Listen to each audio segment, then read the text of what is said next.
오늘 우리에게 은혜 주시는 하나님의 귀한 말씀 신명기 5장 16절부터 21절까지 교독합니다. 5장 16절입니다. 너는 내 하나님 여호와께서 명령한 대로 내 부모를 공경하라. 그리하면 내 하나님 여호와가 내게 준 땅에서 내 생명이 길고 복을 누리리라. 간음하지 말지니라. 내 이웃에 대하여 거짓 증거하지 말지니라.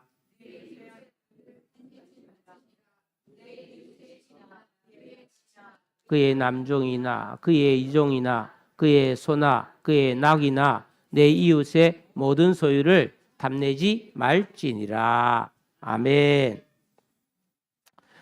제가 잠을 자면서 이 문을 좀 열어놓고 잔 것 같아요. 환기하면서 잘 안 닫아서 찬 공기가 집중적으로 내 콧구멍으로 들어갔는지 목이 좀 잠기고 그랬습니다. 조금 여러분들이 듣기에 매끄럽지 않지만 양해해 주시면 감사하겠습니다. 자, 어떻게 살아야 하는가 두 번째 시간입니다. 이 볼륨을 조금 올려주시고요. AI가 지금 대세입니다. 기업들도 난리예요. 왜냐하면 이 AI를 제대로 못하면 이건 기업은 다 망하는 거예요. 우리 개인도 마찬가지입니다. AI를 얼마나 쓸 수 있느냐에 따라서 이제 그 능력과 부가 완전히 이제 재편될 수 있는 그런 시대입니다.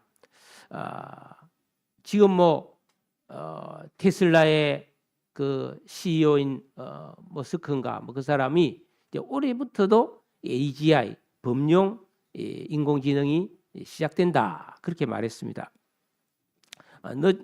빠르면 5년, 늦어도 20년 안에 이 인공지능이 완전히 정착하게 될 것입니다.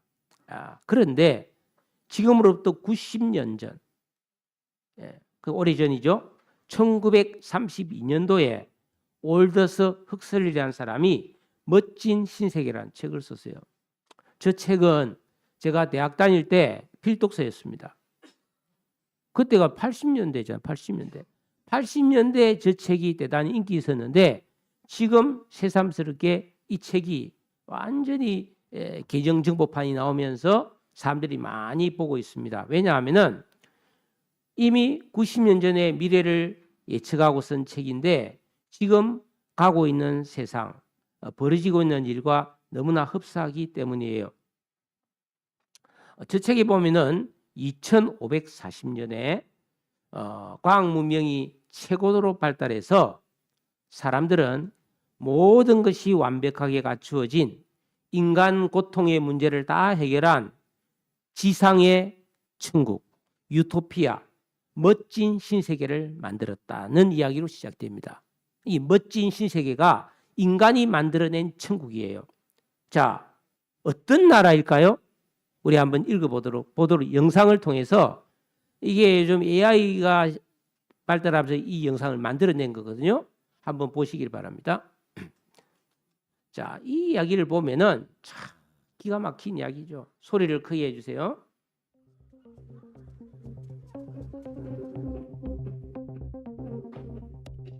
In this world, children are no longer born. 좀 읽어주세요. There is no birth, only production. Under strict design, human embryos are 너무 빠른가요? selected and engineered according to 5 predetermined social castes. The highest, alpha, is born from a single egg. 사람을 공장에서 만듭니다. Nutrients. They develop into strong, superior children. Clad in gray, they grow tall, intelligent, and physically refined. Alphas are the elite, the ruling class, trusted with society's most important tasks. At the bottom is Epsilon. One egg replicated up to 96 times. Oxygen is restricted. Neural development is deliberately suppressed. From a single ovum, up to 96 identical children are mass-produced. They are short, unattractive, and cognitively limited, dressed in black, indistinguishable from one another. They live at the bottom of society, assigned to physical labor and mindless repetition. Yet they never dream of escape. From infancy, their minds are shaped through relentless conditioning. They are taught to fear books and flowers. Unnecessary desires are neutralized before they can take root. There are betas who manage and administer, gammas who perform simple repetitive tasks, and deltas who labor with their hands. Each caste lives within its design, faithful to the role assigned, and each believes they are happy. Whether born to the lowest caste, raised into the mid-level ranks, or engineered for the elite, each believes they are exactly where they're meant to be. This is not coincidence. It is the result of sleep teaching, whispered mantras repeated each night since infancy. I love my caste. I love my work. Over and over again, until belief becomes instinct. In this world, no one questions their place. Alphas believe epsilons live miserable lives. Epsilons believe the same about alphas. There is no envy, no conflict, no ambition. A world where the very possibility of unhappiness has been removed. This is what they call stability.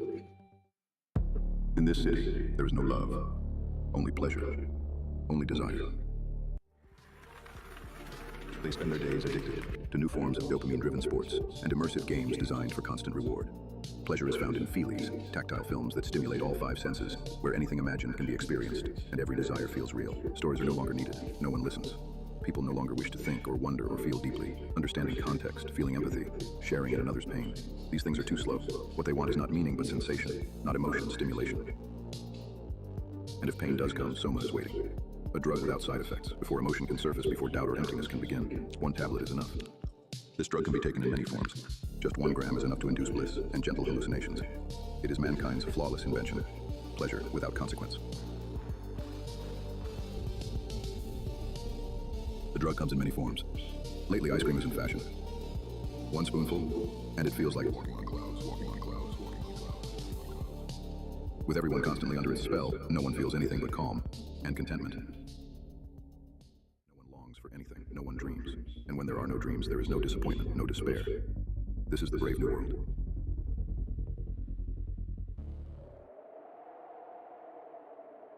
I live in a world where not everyone lives well. No one is ever truly safe. We grow older each day, and we tremble in the face of death. Conflict with parents can be hard to endure. Love leaves scars, and loss hurts for a long time. Pleasure can feel empty. Discomfort visits daily. What goes wrong does not fix itself, and yet, this is the life I want. I want poetry. I want real danger, freedom, virtue, and sin. I want to feel real emotion, to bear the weight of my own choices, to find meaning in my pain. I want to live as a human being, flawed and fully alive. Which world would you choose? A perfect society, without pain, without sorrow. Or a flawed but truly human life, shaped by your own choices. Which world would you live in? 네. 자, 지금 이 흑설이라는 사람이 멋진 신세계에서 이야기한 건 뭐냐 하면은 인간이 인공적으로 만든 천국이 어떤 사회냐 하는 이야기를 하고 있습니다. 그래서 자연 출산이 아니라 이제 공장에서 사람을 만들어내는 거예요. 그래서 A, B, C, D, E 등급으로 5등급으로 인간을 만들어서 계층 사회가 되는 겁니다. 그러니까 초엘리트, 그 다음에 이제 사무나 일반적인 정책을 담당하고 이렇게 사람을 태어날 때부터 딱 하는 일이 정해져 있는 겁니다.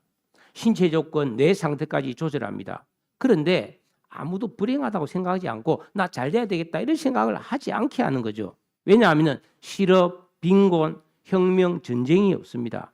노화가 정지되고 죽기 직전까지 모든 사람이 젊고 건강한 신체를 유지하며 질병의 고통을 겪지 않는다는 것입니다.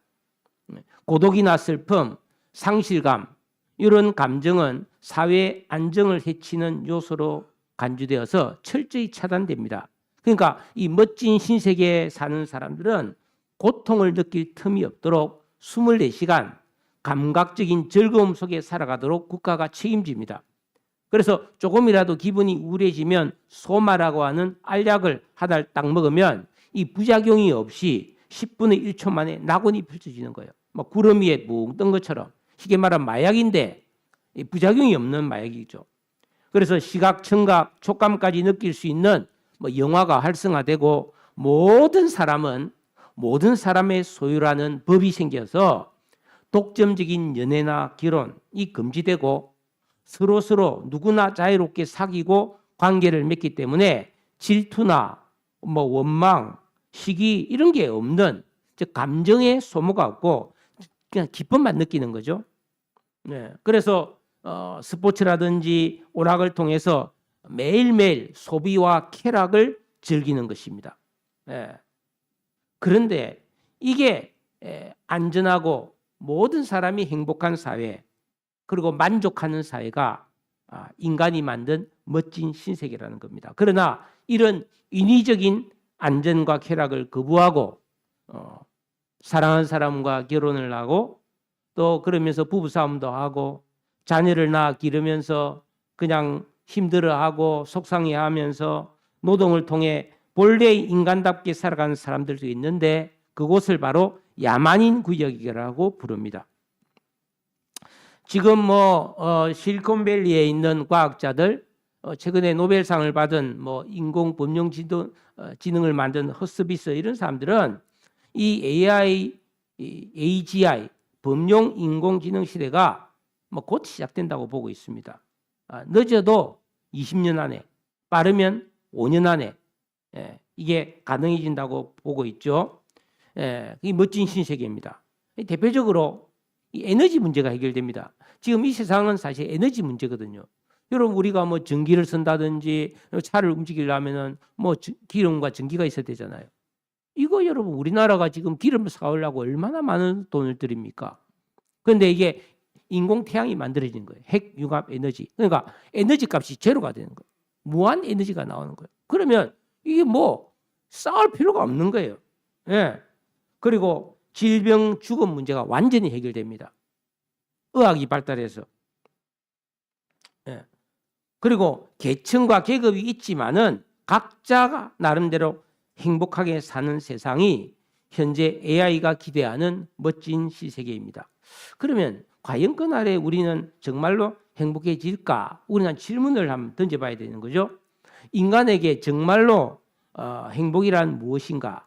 인조적으로 기계적으로 만든 완벽한 세상이 과연 우리에게 행복한 세상일까? 아니면은 질병도 있고 불행도 있고 노동도 있고 외로움과 갈등, 배고픔, 불쾌함 이런 역경과 고난이 있더라도 인간답게 사는 것이 진정한 행복일까?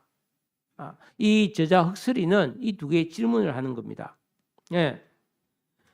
뭔가 좀 아쉽지만 걱정 근심 없이 행복한 거와 불편하고 힘들지만 인간답게 사는 행복 중에 당신들은 어느 쪽을 택하겠습니까? 라는 것입니다. 즉 멋진 신세계와 인간다운 불편함 중에 나는 어디에 살기를 원하는가? 사람들은 여기에 고민하고 이상적으로는 인간답게 살기를 원합니다. 하지만 사실은 다 멋진 신세계를 동경한다는 것입니다. 흑설이 자신도 그랬어요. 여러분 예수님 꼭 구원받은 우리 성도들은 어떤 행복을 추구하며 살아야 될까요? 여러분들은 지금 어떤 행복을 기대하고 있습니까? 당연히 과학 문명이 만들어내는 유토피아가 아니라 하나님 뜻대로 순종한 믿음을 통해서 하나님 주시는 평안과 기쁨, 존귀함과 천국의 삶을 우리는 사모하여야 합니다. 하나님은 태초에 사람을 자기의 형상대로 창조했어요. 그러니까 인간은 단지 육신만 그리고 마음만 평안하는 진정한 행복이 아닙니다. 인간은 영적인 존재거든요. 영혼의 만족이 있어야 되는 거죠. 네. 그래서 여러분 창세기 1장 28절에 보면 하나님이 처음 아담과 하와를 딱 만든 다음에 제일 먼저 하신 말씀이 그들에게 복을 주시며 그들에게 이르시되 생육하고 번성하여 땅에 충만하라 이렇게 말씀했습니다. 네? 땅을 정복하라. 바다의 물고기와 하늘의 새와 땅이 움직이는 모든 생물을 다스리라. 이게 인간다움이라는 겁니다. 그런데 이렇게 복을 받은 아담과 하와는 그 낙원에 살면서 아무 부족함이 없는데 죄를 짓잖아요. 모든 게 좋은데 죄를 지어버려요. 그래서 교만과 불순종을 통해서 그만 낙원에서 추방돼 버립니다. 너무너무 고통스러운 삶이 시작된 거죠. 그런데 사람들은 점점 타락하고 불법을 행하면서 쾌락과 욕망을 추구해서 마침내 노아 시대에 대홍수로 심판을 받아서 인류가 멸망합니다. 그리고 홍수가 끝나고 그 방주에서 노아의 가족 8명이 살아남았는데 그들이 방주에서 나왔을 때에 창세기 9장 1절에 보면 하나님이 노아와 그의 아들에게 복을 주시며 그들에게 이르시되 생육하고 번성하여 땅이 충만하라 그랬습니다. 복을 주셨어요. 그런데 사람들은 바벨탑을 샀습니다. 점점 또 죄를 짓습니다. 하지만 그 죄인들 가운데 하나님이 아브라함을 선택합니다. 그래서 창세기 12장 2절에 보면은 내가 너로 큰 민족을 이루고 너에게 복을 주겠고 너의 이름을 창대하게 하리니 너는 복이 되어라 라고 말씀합니다. 또 복을 줍니다. 그리고 아브라함이 우여곡절 끝에 이삭을 낳고 그 이삭이 야곱과 에서를 낳잖아요. 그리고 아브라함의 손자 야곱 때에 이스라엘의 그 70명의 온 가족이 애굽으로 이민을 갑니다. 그래서 430년을 지내면서 노예가 되잖아요. 그러나 모세를 통해서 그들을 노예에서 해방시켜서 출애굽합니다. 그죠? 그리고 광야를 지나갈 때에 하나님께서 시내산에서 그들과 계약을 맺죠. 그러면서 내가 율법을 줄 테니까 이걸 지켜라. 왜 율법을 주셨는가? 신명기 10장 13절에 보면 내가 오늘 너의 행복을 위해서 내게 명하는 여호와의 명령과 규례를 지킬 것이 아니냐. 그냥 복만 주니까 안 돼요. 그래서 계명을 주신 거예요. 이거 지키면 내가 모든 너의 필요와 행복과 미래를 지켜주겠다.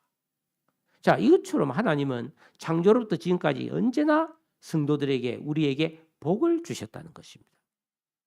그러므로 성도는 이런 하나님이 약속하신 복을 받아 누리며 살아야지 다른 어떤 은혜, 내 인간이 스스로 만든 복, 과학 문명, 세상 사랑, 육신의 정욕과 쾌락을 행복으로 삼았으면 안 된다는 것입니다.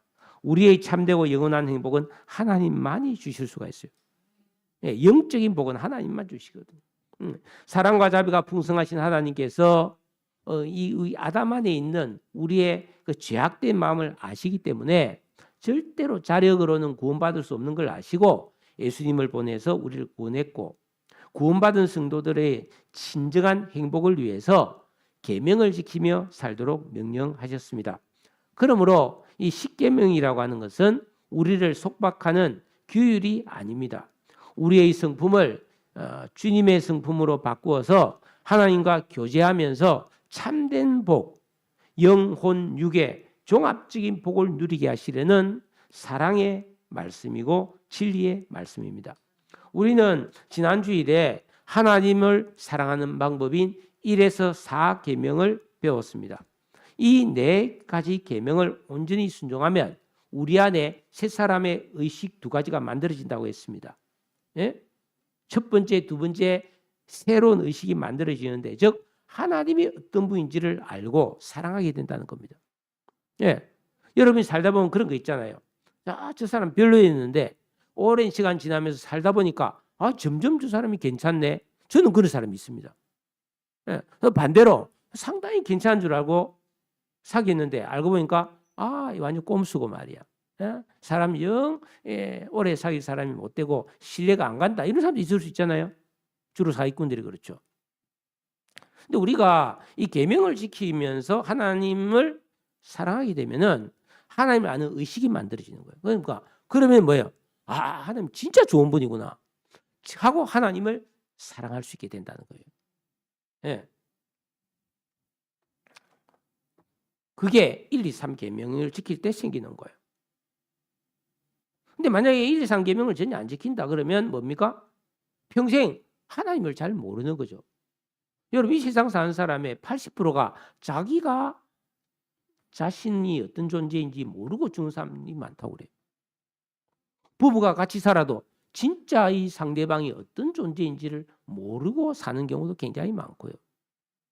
이 안다는 것은 그냥 단순히 아는 거죠. 얼굴도 알고 이름도 알고 그걸 말하는 게 아니고 체험적으로 아는 걸 말해요. 그리고 이제 4번째 안식일 계명을 지키게 되면은 우리 영혼 육이 진정한 쉼을 누리게 됨으로써 건강하게 된다. 그리고 시간에 쫓기지 않고 시간을 질적으로 사용할 수 있는 지혜와 능력이 만들어진다고 말씀드렸습니다. 즉 세월을 아낄 수 있는 은혜를 누릴 수 있다는 겁니다. 안식일을 잘 지키면. 여러분 실제 우리가 생활을 한번 보십시오. 누구에게나 24시간이 주어져 있잖아요. 그런데 우리는 정말 중요한 일에 시간을 들이는 것보다는 그냥 허비하는 시간이 굉장히 많은 거예요. 낭비한 시간이 너무너무 많은 거예요. 우리가 시간을 아낀다는 게 그만큼 중요한 것입니다. 그래서 우리가 뭐 예를 들어서 10년을 살더라도 100년처럼 살 수도 있고 100년을 살더라도 10년도 못 사는 사람도 있을 수 있어요. 왜? 그냥 뭐 아무 생각 없이 시간을 흘려보내니까. 예. 그러니까 이 계명을 지킨다고 하는 것은 우리가 진정 하나님의 자녀로서 인간답게 지혜롭게 아주 풍성한 삶을 살 수 있는 비결이라는 거예요. 그 비법을 가르쳐 준 게 바로 이 계명이라는 것입니다. 오늘은 그 1, 2, 3, 4계명을 이어서 우리가 어떻게 다른 사람들과 사랑하며 살 수 있는가에 대한 5에서 10가지의 계명을 간략히 살펴보겠습니다. 인생은 엄밀하게 말하면 이 세 가지로 이루어져 있어요. 여러분 인생은 뭡니까? 뭐 인생은 나그네 길 회사고 뭐 인생은 봄날의 일장춘몽이다. 긴 꿈을 꾸고 난 것과 같아 뭐 이렇게 말하기도 하고 뭐 인생은 미완성 뭐 가요에 보면 그런 것도 있잖아요. 인생을 많은 사람이 정의하는데 뭐 그런 거 다 떠나서 제가 볼 때 인생은 딱 세 가지로 결정됩니다. 그게 뭐냐? 인생은 첫째가 뭡니까? 일로 이루어져 있어요. 어린애는 잘하는 일을 해야 되는 거예요. 학생 공부하는 일을 해야 되는 거예요. 어른 되면 집안일하고 직장 다니고 일을 해야 돼요. 끊임없이 일이에요. 또 하나는 관계입니다. 관계. 인간관계. 내 자신과의 관계, 사물과의 관계, 자연과의 관계, 관계입니다. 이 관계를 잘하는 게 좋은 인생을 사는 비결이에요. 그리고 인간은 너무나 연약한 존재이기 때문에 하루를 살고 나면은 방전돼 버립니다. 여러분 핸드폰을 가지고 있으니까 알죠? 핸드폰이 다 그냥 안에 충전이 빵으로 되면은 그건 무용지물이잖아요. 우리도 마찬가지입니다. 하루 열심히 살고 나면은 녹초가 돼 버리면 아무것도 못 해요. 그냥 자야 됩니다. 그래서 잘 쉬어야 되는 거예요. 그러니까 인생은 결국 일과 쉼과 관계로 이루어져 있다고 저는 보고 있습니다. 특히 오늘은 이게 관계에 대해서 여러분에게 말씀드릴 텐데 여러분은 좋은 관계를 맺으며 살고 있습니까? 실제 형편을 한번 봅시다. 내 자신의 마음 안에 참된 기쁨과 평화가 있느냐? 나 자신에 대해서 정말 감사함이 있는가 말이죠. 아니면은 늘 갈등과 불만족과 상처와 분노가 있지는 않느냐? 왜 이렇게 내가 생겼냐? 내가 왜 이렇게 생겼을까? 내가 왜 이렇게밖에 못 사는가 하는 여러분 마음속에 불만족이 없나요? 그리고 가장 가까운 가족이 우리 가족, 부부, 부모 자식 간에도 불화와 미움과 갈등이 생긴단 말이죠. 무엇이 문제일까요? 얼마나 많은 관계가 깨어지고 있습니까? 이혼도 하고 절연도 하고 뭐 그렇게 해서 인간관계가 파괴되어서 다시는 못 볼 관계로 그렇게 돌아서는 경우가 얼마나 많습니까? 뭐가 문제일까요? 그거는 사람마다 다 하나님 말씀대로 살지 않고 자기 소견에 옳은 대로 살기 때문에 양심이 다르기 때문에. 즉 뭡니까? 진짜 옳은 것도 있고 그런 것도 있는데 이걸 옳은 거를 옳다고 생각하지 않는 양심을 가진 사람이 많다는 겁니다. 즉 계명을 제쳐놓고 그냥 아무렇게나 살아버린다는 거죠. 그래서 우리는 지금부터라도 주의 말씀을 올바르게 배우고 깨달아서 이 계명을 지키고 살아야 우리가 진정 기쁘고 행복한 삶을 살 수 있다는 말씀을 지금 여러분에게 드리는 것입니다. 그래서 5계명에 보면은 16절에 너는 내 하나님 여호와의 명령대로 너의 부모를 공경하라 그랬습니다. 여러분 우리 인간의 삶에서 가장 먼저 만나는 게 어머니잖아요. 아버지잖아요. 그리고 가장 오랫동안 관계를 맺는 이웃이 바로 부모입니다. 그 자식은 나의 가장 가까운 이웃인 부모잖아요. 부모 자식은 영촌이죠. 영촌, 그죠? 부부는 일촌이에요. 부모 자식은 이촌이죠. 맞죠? 그러니까 부모와 자식은 촌수가 없어요. 영촌이에요. 이 가장 가까운 이 부모를 성경은 공경해라. 이건 단순히 뭐 잘해주란 말이 아니라 순종하고 존중해주고 소중한 분으로 효도를 해란 말입니다. 그런데 사실 부모 공경은 어려운 일이에요. 왜냐하면 세대 차이, 사고의 차이가 나기 때문입니다. 왜? 나이 차이가 많기 때문에 살아온 삶이 완전 틀려요. 여기 뭐 50대, 60대 이상 되신 분들은 아날로그 시대에 살았잖아요. 전화도 없던 시대를 살았잖아요. 고생하며 살았잖아요. 나는 우리 아이들이다. 여러분들이 식당에서 밥을 먹을 때 그 뭐 국에 있고 국이 있고 뭐 이렇게 할 때 밥톨을 하나라도 남긴 사람은 좀 안 됐다고 보거든요.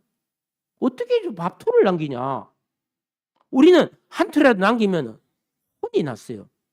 그래서 저는 습관적으로 뭐 식당에 가면 밥 공기밥 뚜껑을 열면 붙어 있는 것도 하나도 빠짐없이 다 떼먹고 국을 먹을 때도 밥톨 하나도 남기지 않고 다 먹는 스타일이에요. 근데 애들은 그렇지 않거든요. 왜? 풍족한 시대니까. 아, 그게 뭐라고? 그것 때문에 싸움 나면 안 되겠지만은 사고 차이가 나는 거죠. 그렇지만 나와 달라도 자녀는 부모를 공경해야 합니다. 그런데 억지로 그게 안 된다는 겁니다. 왜냐하면 우리 안에는 아담 안에 있는 악한 의식, 지각, 인격, 감성이 들어있기 때문에 부모를 내가 볼 때는 무시하고 무례하고 불의하기가 쉽다는 겁니다. 왜냐하면 자식들이 많이 배우고 자기 똑똑하다 생각하거든요. 그런데 한번 생각해 봅시다. 여기 여러분이 어린 시절에 엄마 뱃속에서 태어나서 엄마가 먹여주고 입혀주고 씻겨주고 똥오줌 다 채워줬잖아요. 그 부모님의 사랑의 수고 없이 알아서 잘 큰 사람 누가 있을까요? 그런데 이제 자기가 이제 그 덕택에 자랐는데 자기가 뭐 잘해서 자란 것처럼 부모를 무시한다면 그건 참 잘못된 거거든요. 당연히 이거는 일륜지정만 봐도 부모를 공경해야 되는지 이상하게 어릴 때부터 부모한테 덕만 보다가 나이가 들었어도 이 철이 안 들면은 부모를 이용 대상으로 보고 이용 가치가 없으면 부모를 멀리하려는 이 악한 의식이 사람 속에 있는 거예요. 이게 바로 마귀가 주는 의식이거든요. 그런데 예수 믿고 구원받은 성도가 1, 2, 3, 4계명을 딱 지키면 그 하나님을 아는 은혜 속에서 부모를 공경할 수 있는 의식이 딱 만들어지는 거예요. 이거 진짜 엄청난 일이죠. 저절로. 예? 첫째, 둘째 의식이 만들어지면 세 번째 의식이 딱 만들어진다는 것입니다. 그래서 부모를 공경할 수 있는 진정한 효자, 효녀가 생겨나는 거죠. 그래서 성경 말씀에 따라 영적, 심적, 육적, 환경적으로 부모를 잘 공경할 수 있는 것입니다. 예. 그러면 나를 낳아준 부모는 과연 하나님이 부모를 내게 이렇게 주신 이유가 뭘까? 아까 우리 멋진 신세계처럼 골치 아프게 뭐 임신, 출산 이거 너무 힘들잖아요. 그러지 말고 정단 난자 뽑아서 공장에서 그냥 그거 가능하잖아요. 지금 기술로도. 예. 아니면 뭐 돼지나 소 배속을 빌릴 수도 있어요. 인공 자궁 만들 수 있습니다. 거기서 그냥 유임색체에서 가장 나를 닮아 그런 아이를 만들 수 있어요. 그럼 그건 안 되죠, 그죠? 왜 하나님께서 여자에게 잉태하는 고통을 주고 생육하고 번성하라 했겠습니까? 그래서 우리가 이 계명을 지켜야만이 과연 이 부모가 정말 어떤 존재인가를 알게 되고 우리가 하나님을 알게 되는 것처럼 그 부모를 사랑할 수 있게 되는 거죠.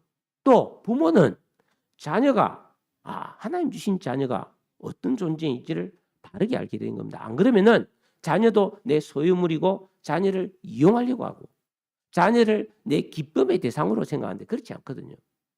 자녀를 독립된 인격체로 올바르게 양육할 수 있는 그런 지혜와 능력이 생긴다는 것입니다. 그리고 교회 안에서도 마찬가지입니다. 제가 지금 관계를 이야기하는 겁니다.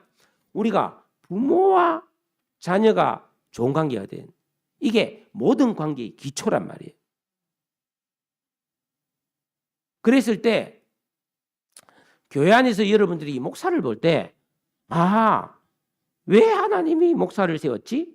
하고 목사가 어떤 존재인지를 알고 목사를 목사답게 대접할 수 있게 되는 거예요.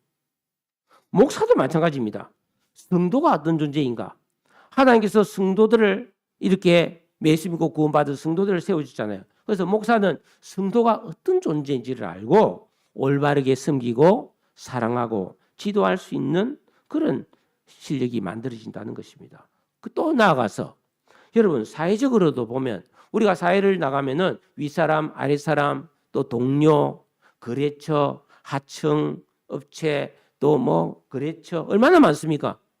여러분이 아파트에만 살아도 그 뭐 청소하는 분, 배달기사, 경비, 뭐 이 관리소 직원 얼마나 많은 사람과 관계를 맺습니까? 우리가 부모를 올바르게 공경해야 인륜의 모든 상하, 질서, 인간관계의 질서를 올바르게 아는 지혜가 만들어지는 겁니다. 그래서 공경할 자를 공경하고 대접할 자를 섬기고 다스리고 도와줄 자를 다스리고 도와줄 수 있는 올바른 인간관계를 맺고 살 수 있다는 겁니다. 여러분 실제로 우리가 사회생활을 해보면은 인간관계가 얼마나 어렵습니까? 제 경험상으로는 저는 뭐 99.99%는 다 잘 지내는 스타일이에요. 근데 꼭 걸린 사람이 한두 사람이 있어요. 근데 그게 굉장히 스트레스거든요. 완전 고춧가루 같은 사람이 있다고. 근데 지금 돌아보면은 역시 그게 내 부족에서 왔다는 거죠. 내 부족에서. 너무너무 좋은데 저 사람만 없으면 내가 살겠는데 그런 생각이 든 사람이 분명히 있었거든요. 지금 돌아보면은 내가 참 그때 많이 부족했구나. 내가 크리스찬이었지만은 이렇게 이웃을 사랑할 수 있는 의식이 안 만들어졌구나.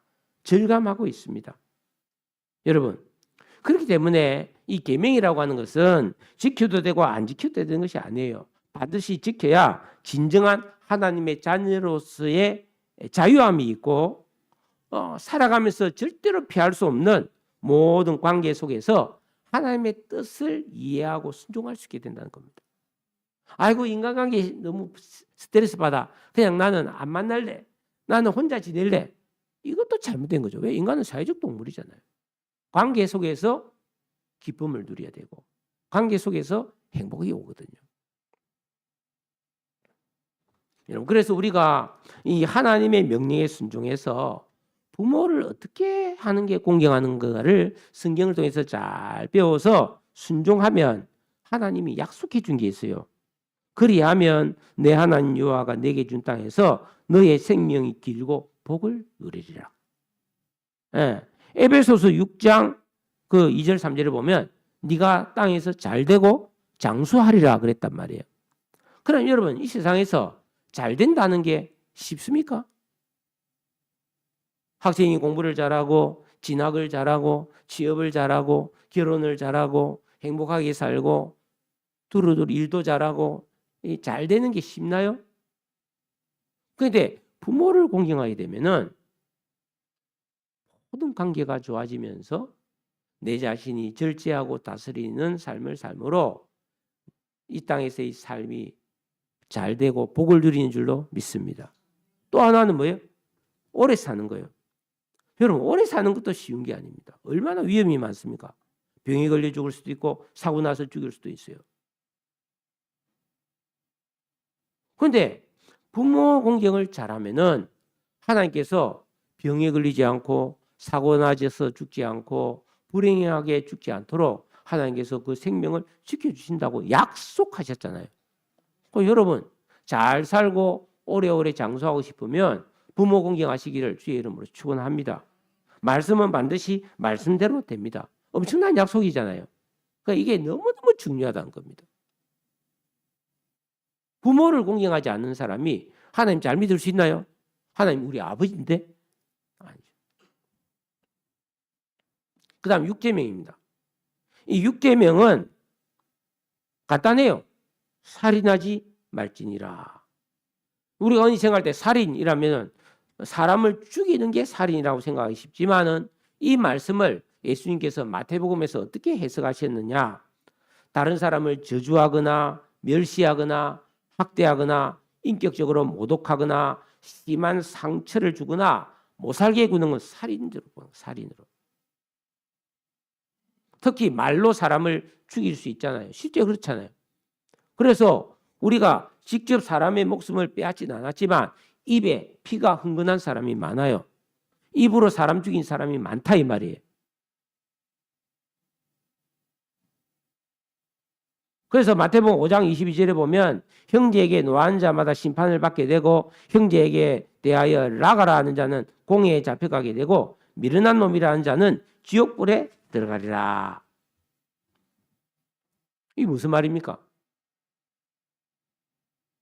우리가 형제라고 부르는 사람, 뭐 혈연의 형제도 있겠지만은 예수 그리스도 안에서 함께 믿고 구원받은 형제 자매들이죠. 그 사람에게 막 성질 부리고 말, 예? 이 바보 멍텅구리야, 그거밖에 못하냐 이러면서 말이죠. 어? 뭐 이 미련 곰탱아, 뭐 이렇게 하는 게 살인에 해당된다는 겁니다. 아이고, 그럼 우리는 뭐 욕도 한마디 못하겠네. 못하죠. 그런데 안 할 수가 없죠. 아담 안에서는 그게 안 되는 거예요. 욕 안 하고 싶어도 욕이 나왔잖아요. 입으로는 차마 말 못해도 속에서는 부글부글해서 막 욕이 막 엄청 나오고 막 얼마 전에 어떤 국회의원이 막 보좌관 보고 너 내가 죽였으면 좋겠다 뭐 그런 게 뉴스 떴잖아요. 만만하니까 그런 말이 나오는 거죠. 근데 우리는 만만하지 않기 때문에 그런 말을 함부로 못하지만 속으로 진짜 뭐 이런 생각이 들 수 있잖아요. 하나님 우리 중심을 보는데 자 여기 보면은 미련한 놈이라면 지옥 간다? 왜 이게 나오냐 하면은 예수 믿고 구원을 받으면 그래서 계명을 지키면 반드시 하나님은 그 구원받은 성도에게 지혜, 지식, 명철, 총명을 주어서 지혜로운 삶을 살게 해주시거든요. 그러니까 이 그리스도 안에서는 니 참 우둔하고 미련하구나 돌대가리야 이러면 이거 어마어마하게 큰 욕인 거예요. XXX한 욕보다 훨씬 큰 욕인 거예요. 그래서 성경에서 미련하다, 어리석다가 큰 욕이에요. 근데 우리가 예수님과 구원받은 사람에게 아이고 이 미련둥이야, 아이 바보 멍텅구리야 이렇게 한 사람은 지옥불에 빠진다는 거예요. 이 말은 잘 이해해야 되는데 구원받은 사람은 지옥 안 갑니다. 예수님과 구원받았는데 욕했다고 해서 지옥 간다고 말이 되겠습니까? 그건 아니죠. 이 말은 우리가 예수 믿고 구원받았다 할지라도 이 계명을 안 지켜서 우리가 막 함부로 말하고 입에서 나오는 더러움을 막 행해서 사람들을 막 말의 칼로 막 피를 흘리게 할 때 지옥불 같은 고통이 우리에게 온다 이 뜻이에요. 굉장히 무서운 말이죠. 그 말이 악한 사람은 빨리 회개해야 됩니다. 그러니까 다른 사람의 인격에 깊은 상처를 주는 말을 해서는 안 된다는 거죠. 우리는 서로의 인격을 존중하면서 살아야 합니다. 6계명을 지켜야만이 다른 사람에게 상처와 아픔과 고통을 주지 않습니다. 여러분 심하게 욕하면 이게 안 잊혀지거든요. 평소에 잊고 있다가도 불현듯 그 마음이 깊이 들어온 말은 가슴에 박히잖아요. 엄청나게 무서운 이야기예요. 응? 특히 약하고 어리고 아랫사람, 어린아이라 할지라도 그 인격을 존중해주고 사랑해야 합니다. 이게 6계명을 주신 하나님의 뜻입니다. 그런데 이게 지키기가 어려운 게 내가 오늘부터 진짜 말 조심해야지. 이거 조심해야지. 이렇게 딱 결심을 하면 그때부터 마귀가 집중 공격을 하는 거예요. 밉상짓 한 사람들이 나타나고요. 나를 화나게 하고 원수짓 하는 인간들이 보이기 시작하는 거예요. 그래서 이건 안 되는 거구나. 어쩔 수가 없구나. 시큰 욕해놓고 아이고 내가 욕했네 하고 이게 자꾸만 포기하게 되는 거죠. 그러니까 마귀는 온갖 수단 방법을 가리지 않고 우리가 계명을 지키지 못하게 한단 말이죠. 그러나 우리는 그 영적 싸움을 싸워야 돼요. 내가 화를 내고 욕을 했으면 회개하고 재결단하고 사과해야 됩니다. 그래서 우리가 6계명을 잘 지키고 인내하면 우리 안에 있는 모든 상처와 아픔과 미움이 극복되고 해방되면서 아주 높은 자존감, 자긍심을 가지고 살 수 있게 됩니다. 여러분, 욕 많이 먹으면 굉장히 속상하잖아요. 네? 근데 욕 많이 하고 나면 후련할까요? 아니에요. 욕은 성경이 뭐라고 말하냐면 한마디로 더러운 거라고 보거든요. 욕은 굉장히 더러운 거예요. 네.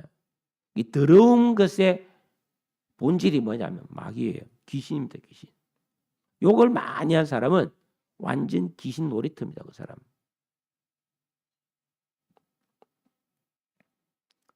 그럼 우리는 적어도 이 계명이 이런 거구나 하는 걸 알고 내가 어떻게 하는지 정말 고운 말을 쓰는 그런 참 살인하지 않는 입이 되겠다. 요 의식을 만들어야만이 다른 사람을 내 몸처럼 사랑하는 사랑으로 살 수 있는 줄로 믿습니다. 예. 한번 옆 사람과 이야기합시다.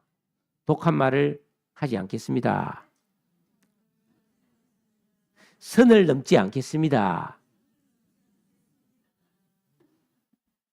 아이고요, 이 백날 소용없어요. 예. 더러운 말은 속에서 나오고. 그 계명을 통해서 우리 마음과 영을 가꾸지 않으면은 입은 죄가 없어요.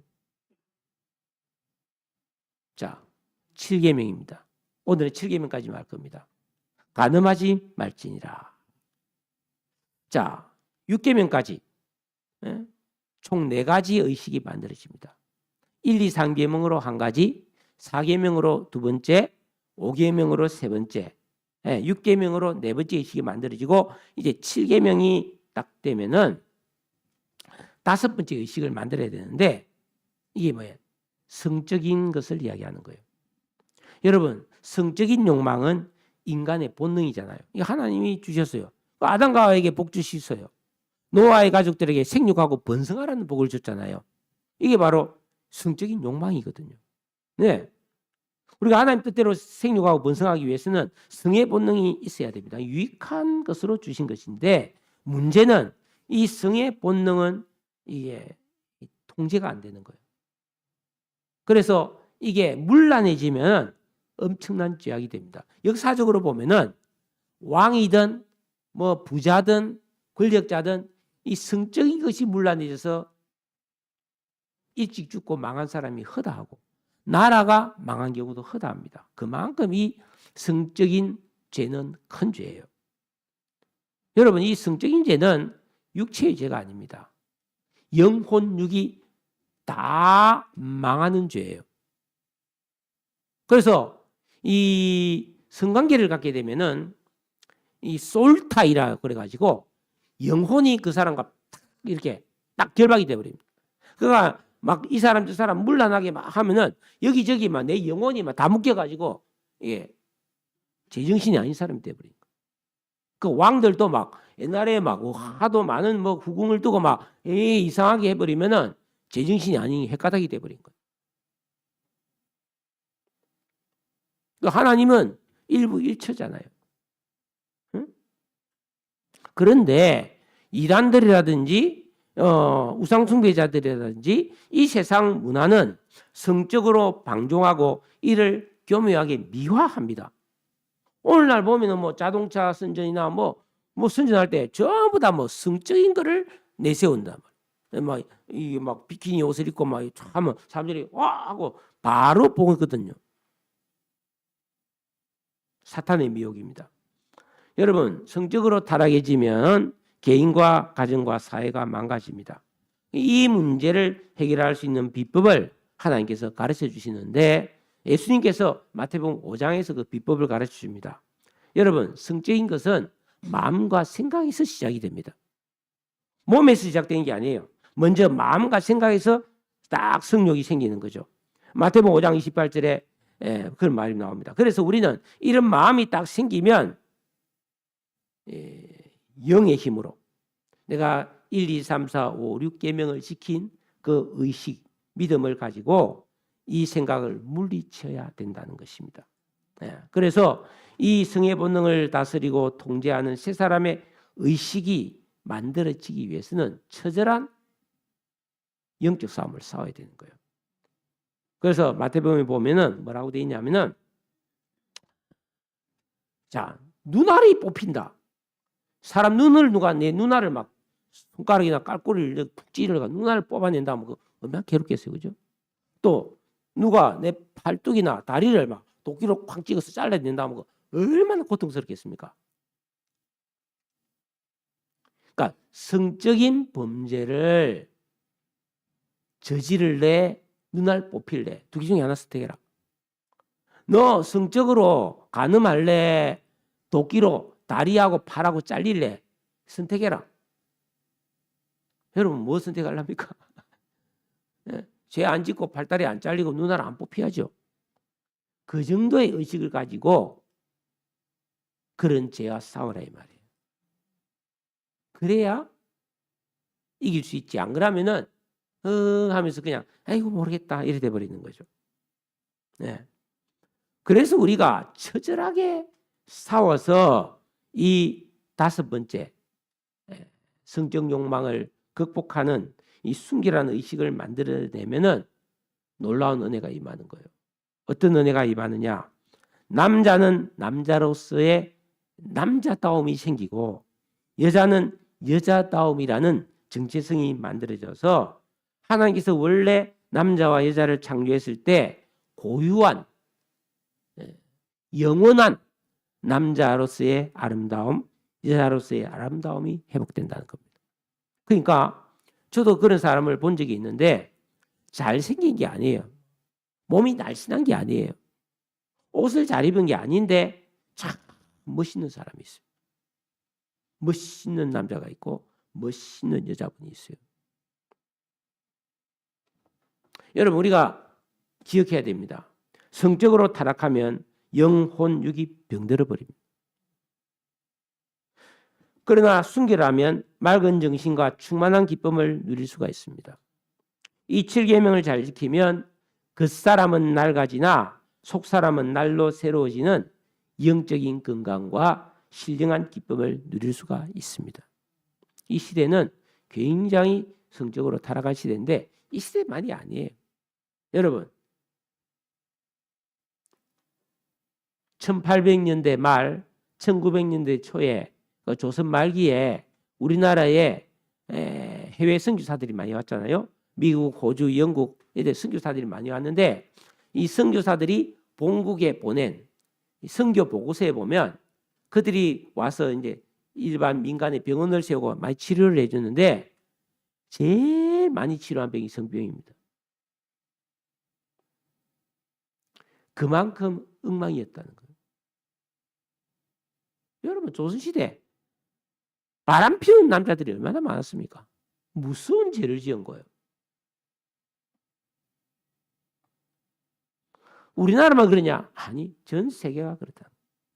그러니까 이 하나님께서 생육하고 번성하라 해서 이 성적 욕망이란 것을 이 본능으로 넣어줬기 때문에 이것 때문에 온 세계가 날린 거예요.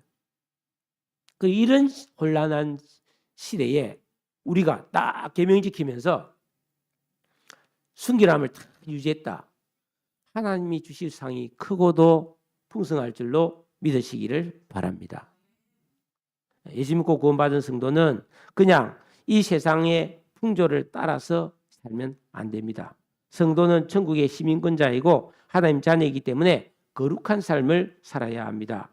하나님께서 성도를 보실 때 가장 중요하게 생각하는 게 이 사람 거듭난 새 생명인가? 그게 제일 중요하고 두 번째가 거룩이라 그랬어요. 순결입니다. 순결. 여러분 집에